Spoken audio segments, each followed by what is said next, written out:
And now, please welcome Laimon Eglentals.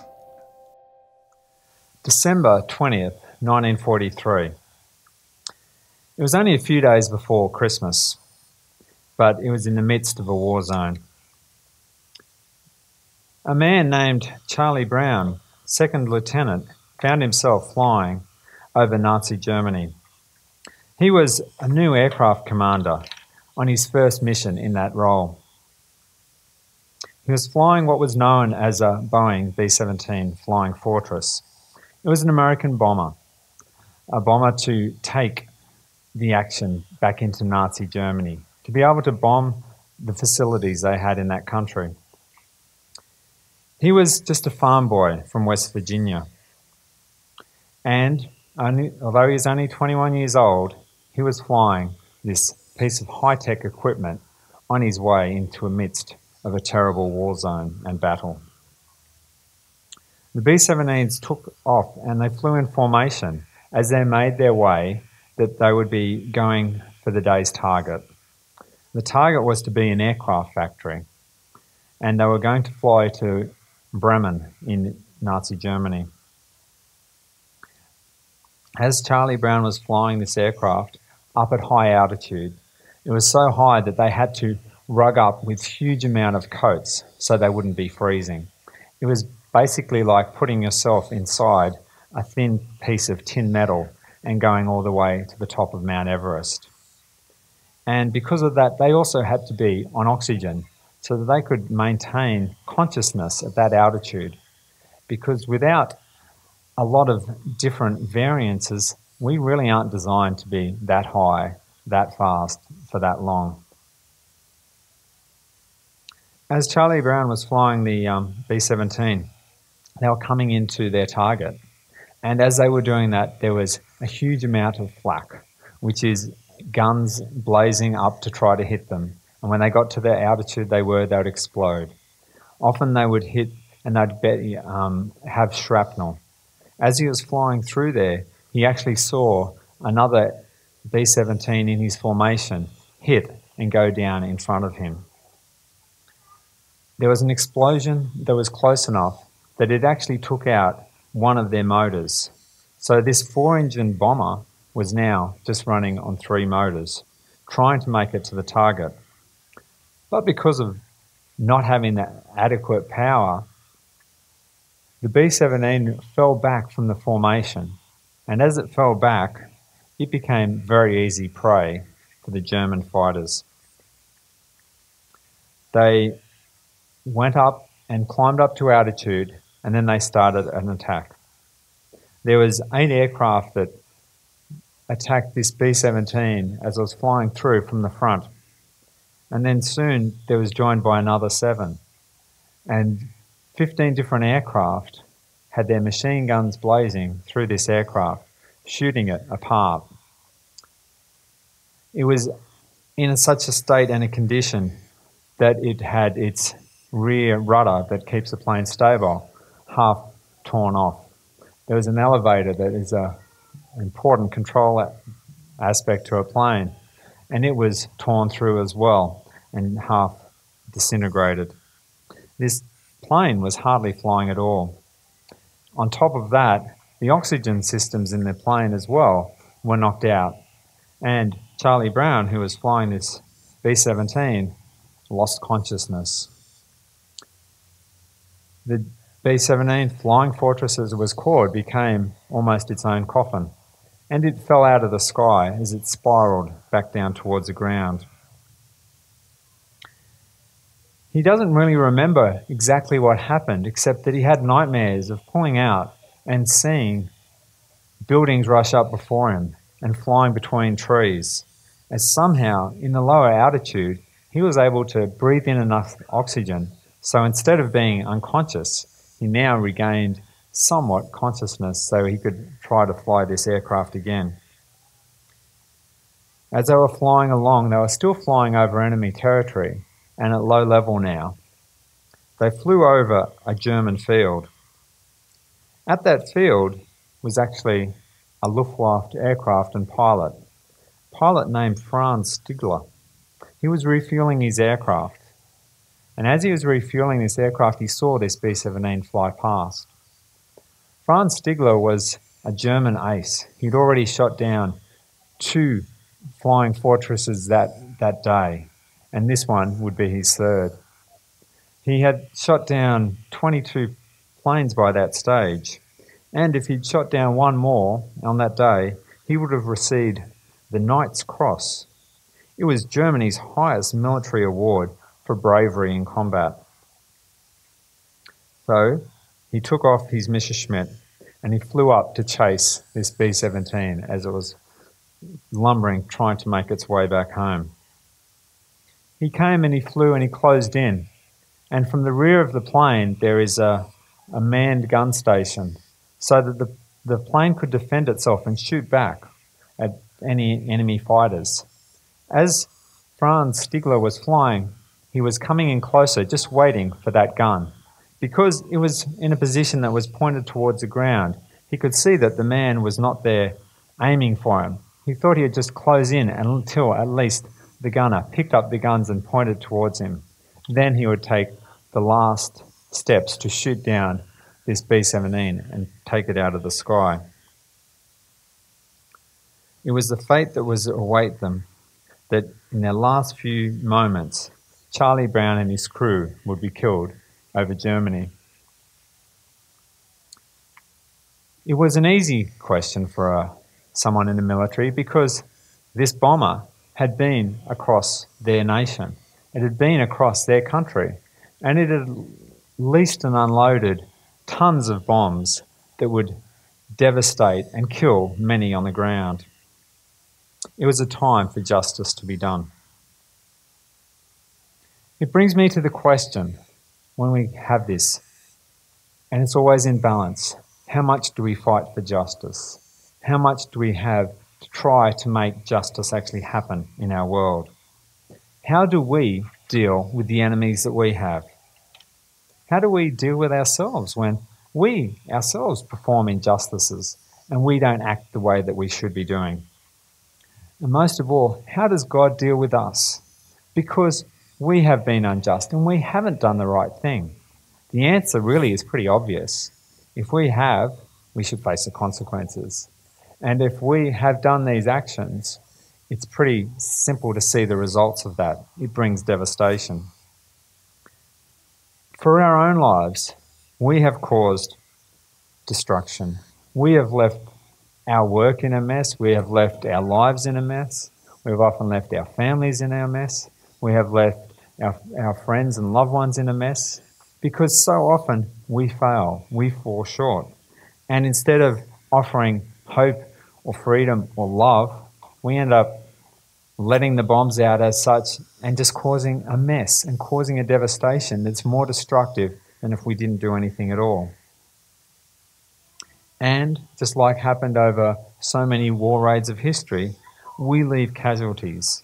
We leave all those who were innocent, well, they were before we came across and we made it the mess that we had.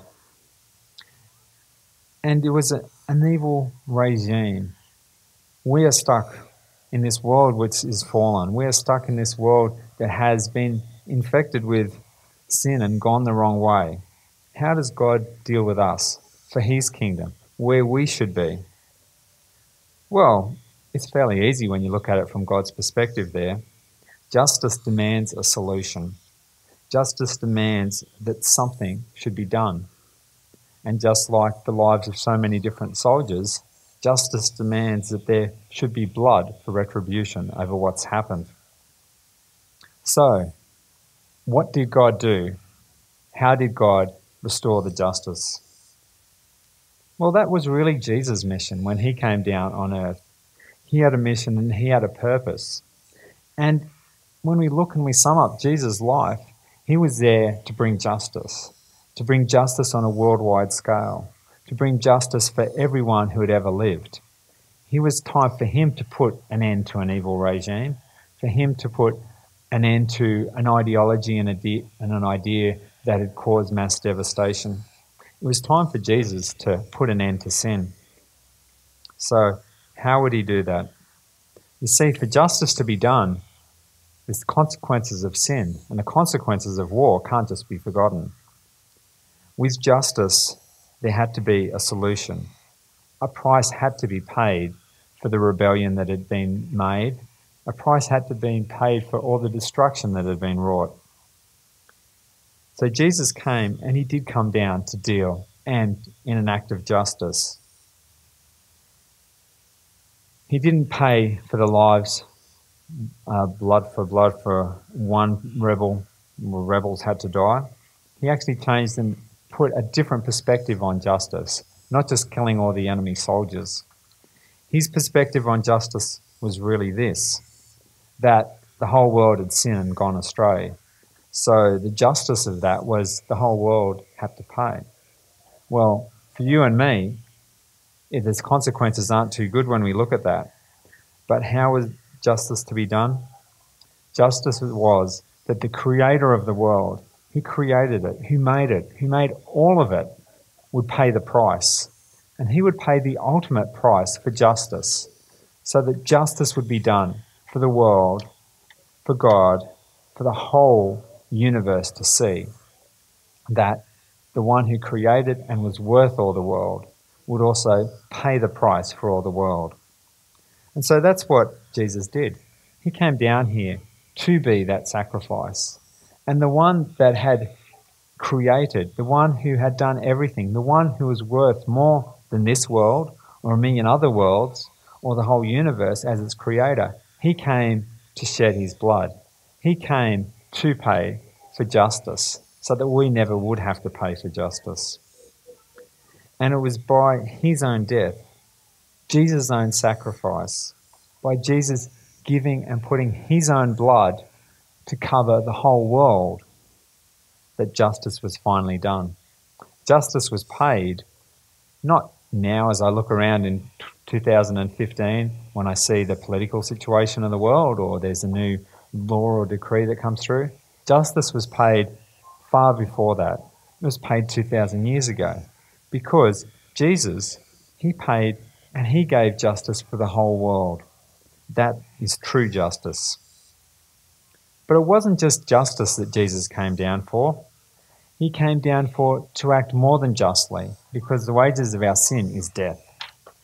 It's also an act of mercy. Because justice had been paid for by Jesus, it meant that we didn't have to pay it. So we didn't get the justice that we deserved. We didn't get the death sentence that we should rightfully have had for all of our actions. Instead, we got something different. We got an act of mercy instead. Franz Stigler, he came and he flew behind this crippled B-17. And as he saw and looked at the rear gunner, he noticed that the gunner was dead. He looked at this B-17 and he was surprised it was still flying. Every foot of the aircraft, it seemed like it had a bullet hole. It seemed like the plane was almost falling apart in front of him. He flew alongside the aircraft and flew towards the front of it. And there, as he did, he flew in line with the cockpit and he looked towards him. And there was the first time that Charlie Brown and Franz Stigler met and saw each other eye to eye. He tried to get Charlie Brown to land the B-17 crippled on the nearest landing field, but he wasn't going to do that, and he didn't understand the commands that the German was offering him. He also tried to get the B-17 to fly into Sweden in neutral territory so it could land there away from the enemy as such. But the B-17 kept on flying. Franz Stigler had a choice. Would he shoot it down on the spot, or would he do something different?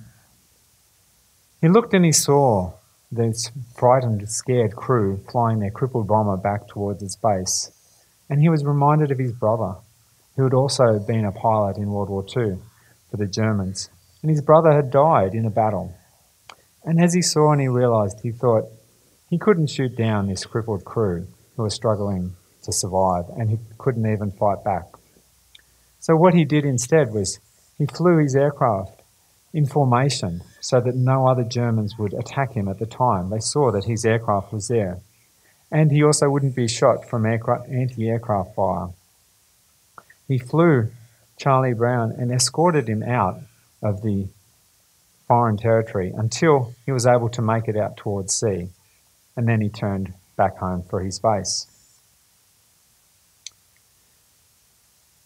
Charlie Brown was able to make it back to England, and he was able to land as he came over only 250 feet across the ocean to make it back to a base.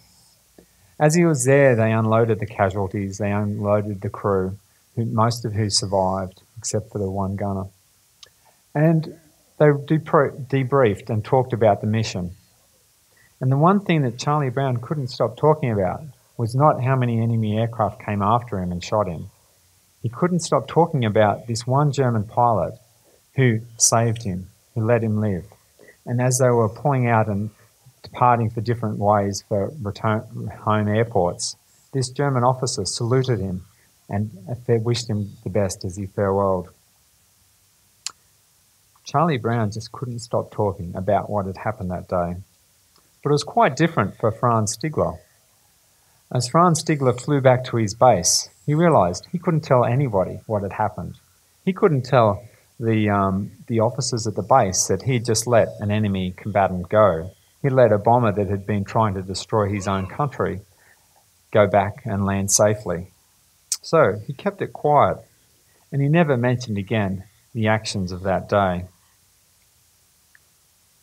It ended up a forgotten story of history until a much time later, 40 years had passed.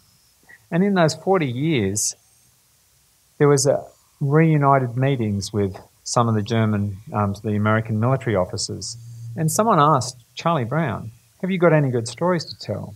And he said, "Yeah, there was one time a Luftwaffe pilot saluted me and let me live."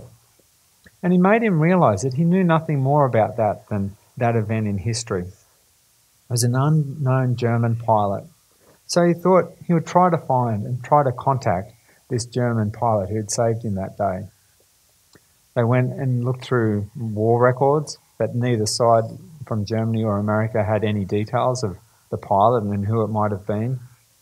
So eventually, through some newspapers and journals and associations, he gave out the details and gave out the story. And eventually it got back. Franz Stigler, after the war, he survived. He lived in Germany for a few years, and then he went to Canada, and he lived in Canada, a quite peaceful life there.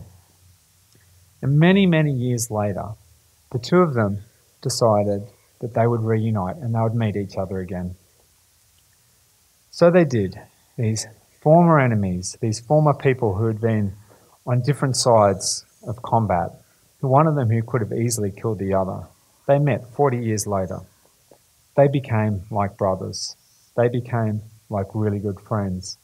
And even in the interviews and videos that you can see, Franz Stigler said to Charlie Brown, this man he was about to kill, that he said, "I love you, Charlie," because he had made reconciliation with his former enemy. Bitter enemies that had been ready to kill each other, ready to drop bombs against each other, ready to fire each other so that they would be destroyed and their lives would be gone. Now they had been reconciled. Now they had been made at peace. In the Bible it talks, and it says, Jesus talks about loving your enemies. And that is what happened, that these two men did love each other as former people who had just been in the wrong time and could have had situations that ended up that they would never live again another day. Now they were as close as could possibly be. They had made reconciliation. They had learned not to hate, not to fight, not to pick up arms and kill each other. Instead, they had learned to love each other. They had learned to become friends, to be reunited with each other, even though 40 years had passed and life was certainly different when they met again. You see, with Jesus, and he came to bring justice to the world. He also brought mercy to the world as well. that he gave to bring us reconciliation. We've been out there and we've been in a war zone of this world. For some of it's a lot more peaceful than others, and some it is like being on the front lines of a battle, or it literally is for many people around the world today. But Jesus came there so that he would give justice. Sin would be dealt with. All the evil, all the wrongdoing, all the devastation of the Nazi regime or bombing of innocent people who just happened to be there from both sides of the military campaigns, all of the injustices of World War I, of World War II, of history forever, of every battle that's been. Jesus paid for that, and he dealt with it by his blood. But because he dealt with that, he gave us mercy. He gave us mercy that it's not just to let us live. It's not just to let us have a peaceful, long age and retirement so that we can live to 80 or 90 years old and have a happy life. Jesus gave us something much more. He gave us mercy that we wouldn't be stuck in that situation, but we could go to a new kingdom. Not a kingdom of this earth, but a kingdom of God, God's kingdom. A kingdom where there'd be peace, there'd be reconciliation, where there'd be a situation where there would be no more war, there would be no more fighting, there would be no more hostilities. You see, Jesus came so that we might be able to love our enemies. And it's not because they were our enemies and because they did have a gun pointed at our head and did persecute us. Jesus showed us the solution. And the solution was that he's reconciled us. He's reconciled humanity. And if we can be reconciled to God, if we can be reconciled despite our evil, despite our sins, despite everything we've ever done that's ever been wrong, well, if we can be reconciled, we can reconcile with our brother too. We can reconcile with our family, our husband, our wife, our father or mother or daughter or son. We can be reconciled because we don't have to have an enemy where we're attacking. We don't have to have an enemy we're bitter towards. When we hear the story of Charlie Brown and Franz Stigler, we can realize that no matter what the situation is in life, there can be healing, there can be reconciliation. And us as Christians, when we realize everything that's happening in life, we can see, because we look at the cross, it's a new perspective. It's a difference in our life. We don't have to go on with hostilities. We don't have to be bitter. How easy would it be for a former soldier, a former combatant, to have a lot of hurt and anger and hate and bitterness that lasts for all of their lives? When the two former adversaries met up, their wives were there too. And they said, isn't it just so good that these two men get along and they talk? How awful would it be for Franz Stigler, who let this American go, that if he found out decades later that this other person, this soldier this airman that he'd let live, if he'd found out that he was a rotten, bad person that no one liked, imagine that. Well, you see, there was a change, and we can be like that. We can be bitter from our experiences. We can be bitter from a war. We can be bitter from the hurt or the evil or the killing we've seen in our world. And we look around the world and there's a lot of places of bitterness right now. But we can also be changed by it instead. We don't have to go on fighting and killing and being part of a regime of hatred. We can realize that no, there can be a change. We can learn to love our fellow brother. We can learn to love our former enemy. And for us to love our enemy, it's not really something that comes on inside of us. It's because there's been a change from someone else. And now there's a change from God. God has given us a change and a difference because Jesus doesn't stand condemning us. He doesn't stand hating us. He doesn't stand putting a barrier between us and himself. Because we've been reconciled there to God. We've been made right with him. And if we've been made right, it changes our lives. We don't have to go and carry around a burden of hatred, a burden of anger, a burden of bitterness, a burden of hurt that we keep for decades and decades and decades. Instead, we can see God's loved us. He's protected us. He's kept us safe and well, and He's blessed us. And because He's given us that mercy every single day, just to have our health, to have our safety, to have our freedoms, to have family and friends, Jesus has given us such mercy that we can move on and that we can be at peace. We can be at peace with our brothers, our fellow man. We don't always know what the future will be or what the next battle will be, but the important thing isn't to remember the conflicts of the past that have happened. It is to remember the eternal conflict and the one that Jesus solved, and He solved it 2,000 years ago. There is justice, there is mercy, and that was met at the cross. To help you understand God's Word in a whole new way, go to goodnewsunlimited.com. You can sign up there to get your free devotional delivered to you each day.